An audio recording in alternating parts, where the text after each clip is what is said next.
Hello friends, welcome to Android Gateway YouTube channel. In this tutorial, you will learn how to pass TranscribeMe exam. So before starting video, if you are new on my channel, then please subscribe my channel. So in this video, I will show you 3 audio tests of TranscribeMe part A, part B and part C. So let's start the And so the remedy, the way to avoid having an extended period of high unemployment was utterly clear and was rejected. All around the Western world, we had a turn towards austerity that was economically destructive, clearly prolonged. We should have been back to full employment by 2012 or something. We could have been quite easily. In fact, it went on much, much longer than that. And the funny thing was, again, as I say, that this was not treated as debate. Doing the wrong thing was the right thing. It was simply assumed to be the case that this was what we should be doing. And what had happened, I have to admit, I don't think I fully appreciated it at the time. What had happened was that a lot of the political and media establishment simply internalized the values of the 0.01%. That the kinds of policy views that come naturally to people of great wealth just defined the parameters of what was considered responsible. The responsible thing to do was what the typical billionaire, as opposed to the atypical people who are supporting what we're doing at this conference, tends to think should be done. Why that particular point of view? Why that outlook? A lot of it is narrow self-interest, or at least some kind of class interest. You don't have to be a vulgar Marxist to say that it's kind of understandable that somebody with a great deal of money should support lower tax rates on high incomes and low tax rates on inherited wealth. It's not hard to understand, really, why they should support cuts in entitlement programs, because the entitlement programs require taxes to support them. And even in the U.S., the tax and transfer state, even though the U.S. has the weakest welfare state in the OECD, it's still considerably redistributive. So it was natural for them to oppose this. I think there's also just that there is a kind of lack of identification. There are two, I think, great gaps in perception in our society right now. On the one hand, most people have no idea how rich the rich are. I already mentioned that. People just have no notion. I've spent, I think, 15 years dealing with people who say, well, you say that there's a problem with the rich, but, shouldn't sports stars be paid a lot of money? Shouldn't music stars be? They are not paid a lot of money by the standards of Wall Street. People have no idea just how high the incomes are at the top. And on the other hand, I think that being at the top means that you have a very little sense of what life is like for most people. The classic example being the constant demand that we raise the retirement age, because after all, people are living longer, so shouldn't Social Security be delayed? And the answer is, well, actually, higher income people are living longer. There's a growing gap in life expectancy based upon socioeconomic status, and the bottom half of the income distribution, who are exactly the people who depend on Social Security most, have seen hardly any rise in life expectancy at all. In fact, at this point in the last few years, declining life expectancy. So this is a complete, basically we're saying that because highly paid accountants are living longer, that janitors should lose their retirement. And it's as far as I can make out, there's an honest. I mean, one of the things that does come with great wealth, in most cases, not all, is an insulation from the realities of life.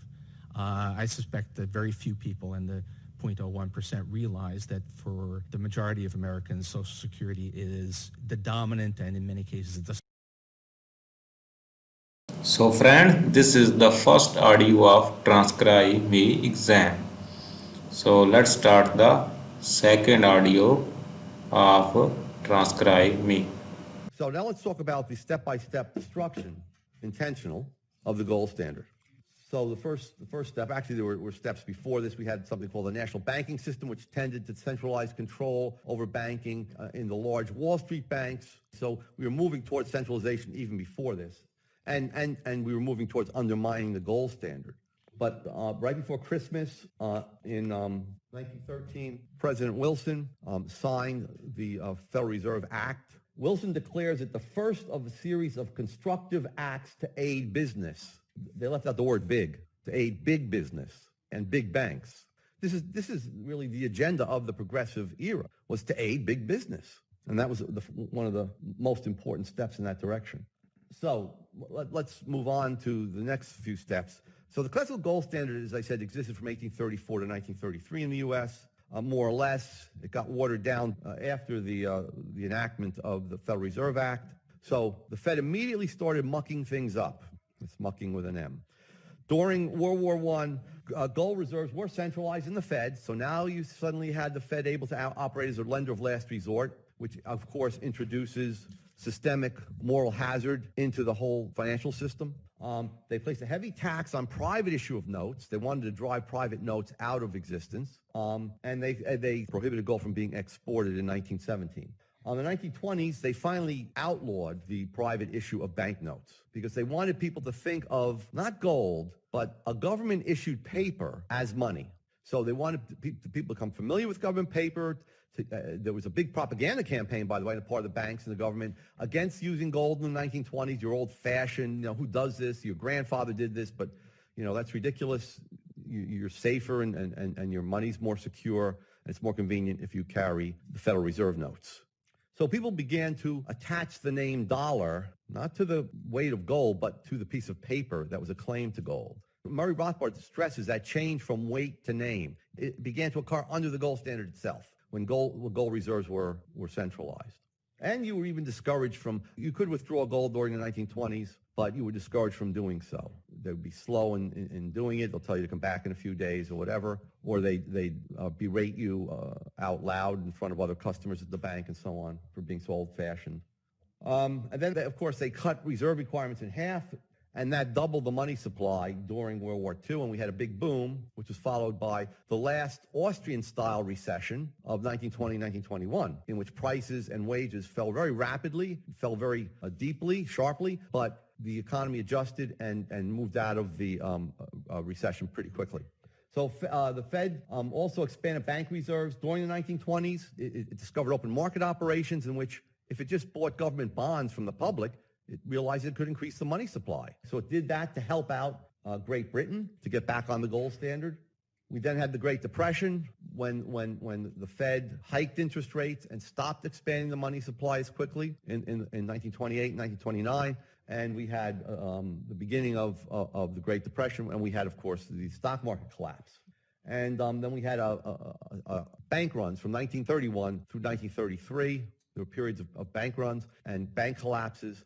So FDR declared a bank holiday in March, and then when the banks reopened, it was reopened with the promise that they would insure all deposits that were in banks. And then in May, a few months later, they outlawed the ownership of gold and then devalued it. They defined the dollar as 1/35 of an ounce of gold. They reduced the amount of gold in the dollar.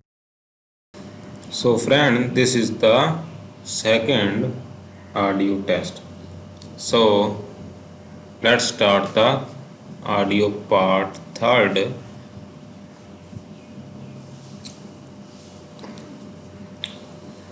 So friend, this was the second audio of Transcribe Me, and so friend, this was the second audio file of Transcribe Me, and let's start the third part of the audio of Transcribe Me.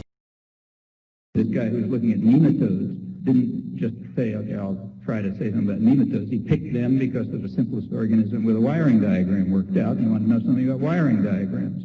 I mean, if you're doing rational inquiry, you're trying to understand something, and you organize your task, your research program, so it may lead you to understanding. You don't just do something in the hope that something will turn out. Well, I don't think that's true right now. What is the goal? Well, what we have in the world are just, we have a huge environment, and we have to do, if you want to maybe compute it, you have to be able to make searches from a wide variety of places. There's a multitude of choices. Yeah, but look, there's endless numbers of areas where you can set up problems with multitude of choices. Why pick this one? You only pick this one if you think you're going to learn something from it. Ask a question that's worth having an answer to. Show that chess playing is the way to answer that question, but nobody's doing that. Well, how will we know when we do have an intelligent computer? Talk to it longer? We won't ever know whether we have an intelligent computer any more than we will know whether we have an airplane that flies. It's a meaningless question, exactly as Turing said. Suppose I asked you this question, and suppose somebody came along and said, suppose I make something that goes up in the air, how are we going to know if it flies? That's just a dumb question, you know? It'll fly. There's no question as to whether it's going to fly. If you want to call that stuff flying, okay, it's flying. In English, you happen to decide to call it flying. In some other language, you call it something else. But there is no empirical question as to whether an airplane flies. And there is no empirical question as to whether an algorithm thinks, for exactly the same reason. Flying is something birds do, and thinking is something humans do. It's sort of embedded in a big matrix of human interests and so on. And just as airplanes don't do whatever it is birds are doing, even if they could fool somebody into thinking that it's a bird, that would be irrelevant. Similarly, algorithms or brains are not doing things that humans do. For example, is there a question as to whether brains think? Well, brains don't think. Of course they don't think. My brain doesn't see triangles for trivial reasons. Seeing triangles is a human action. We attribute that characterization to humans in a framework of human interests and concerns and motives. I mean, we don't study in the sciences things like thinking any more than we study things like desks in the sciences. I mean, these are concepts of common sense. They don't belong in the sciences. They don't enter into rational explanatory theories. So in the sciences, you're constantly trying to get rid of all these things and move to concepts that have some utility, not things like desk or thinking or something like that, or digestion. You know, you look at what's actually happening, try to understand it in terms of whatever concepts and principles are relevant. But to ask the question whether a program thinks or whether a brain sees a triangle is as dumb as asking whether an airplane flies. It is not going to have an answer for trivial reasons. There is no answer to the question whether airplanes fly, and there's no point setting up an analog of the Turing test that says, well, can we construct something that's going to fool a human under some circumstances? That won't tell us whether it's flying or not. Your brain doesn't see a triangle for quite uninteresting reasons, and correspondingly, something with the characteristics of your brain doesn't see a triangle. People are the ones who do things like that, just as Turing said. Now, you can ask pointless questions, like what will be the empirical conditions under which an airplane flies. If you ask a pointless question, you're never going to get an answer, of course. Now, it's interesting that in the, dealing with sort of phenomenal world, like airplanes and flying, nobody asks those silly questions. I mean, if somebody tried to start a new science dealing with the question whether airplanes fly, they'd be laughed out of, nobody would even bother laughing. So friend, this is the audio test for TranscribeMe exam.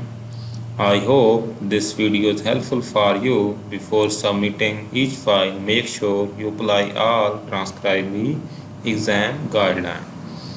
So friend, this is the video for today. I hope this video is helpful for you, and please like this video, and also do not forget to subscribe my YouTube channel. Thank you very much. See you soon.